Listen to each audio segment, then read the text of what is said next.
கோழி கூவும் சத்தத்தோட கிராமம் மெதுவா கண் திறக்குது. பனித்துளி விழுந்த மண்ணோட வாசனை மனசுக்குள்ள ஒரு அமைதியை கொண்டு வருது.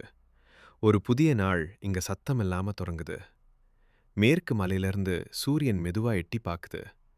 வயலுக்கு நடுவே பச்சை பச்சையா ஒளி பரவி உயிர் எல்லாத்துக்கும் புது சக்தி தருது. கிணத்து தண்ணியில குளிர்ச்சியா முகம் கழுவுற அந்த நிமிஷம் மனசும் உடம்பும் இரண்டும் சுத்தமா ஆகுது. கவலையெல்லாம் தண்ணீரோட போயிடுது. பசுக்கன்று கூப்பிடுற சத்தம், பால் பறிக்கும் அந்த ஒலி, அம்மா கையில சுட சுட பால். இதுதான் கிராமத்து காலையோட முதல் பரிசு.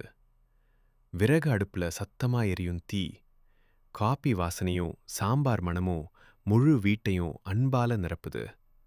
கையில் கருவி, மனசுல நம்பிக்கை. வயலுக்கு நடக்கிற அந்த நடைதான் கிராமத்து வாழ்க்கையோட அடையாளம். பறவைகள் பாடுற பாட்டு, மரங்களோட சத்தம். இங்க இயற்கை தான் நம்மோட ரேடியோ. சிம்பிளான வாழ்க்கை, ஆனா நிறைந்த மனசு. இதுதான் கிராமத்து கால. இதுதான் நிஜமான அமைதி.